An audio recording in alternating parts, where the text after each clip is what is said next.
Hey guys, today we are making these dorayaki. They are a Japanese confection and have two pancakes with red bean filling sandwiched in between.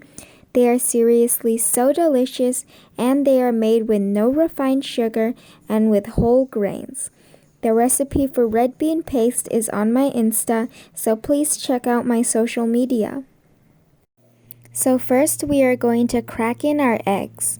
There is no substitute for this because the pancakes are made mostly of egg. Next, add in granulated sweetener of choice. I am using erythritol, but you can use monk fruit, coconut sugar, or sugar. Add in honey. This helps with the texture and adds a nice sweet flavor. And just whisk this together until completely combined. You want the sweetener to almost dissolve. Next, grab your Sift and add in white whole wheat flour. You can also use all-purpose flour, but regular whole wheat flour is too heavy. Add in baking powder for some lift, and sift this into the wet ingredients. Sifting aerates the flour and removes clumps. You do not want any lumps in this batter. So just whisk this together until combined. This should be a pretty loose and runny batter like this. Cover it with plastic wrap and let it sit for 15 minutes.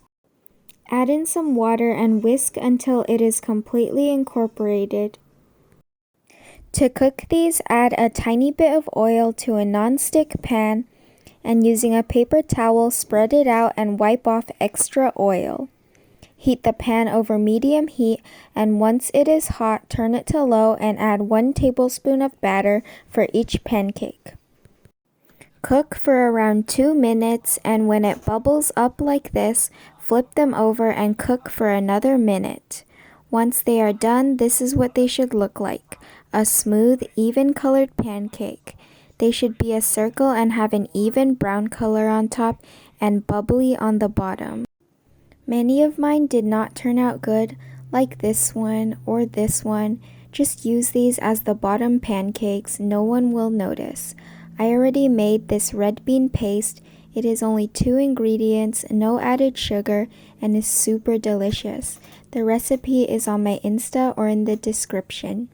So just take a large dollop. I honestly put too less and had to open them up and add more, and place it on your bottom pancake.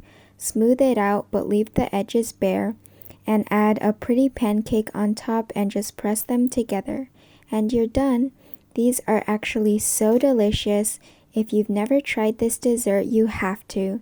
The lightly sweet pancake pairs perfectly with the creamy, sweet red bean paste. And if you enjoyed this video, please like and subscribe, and thanks for watching.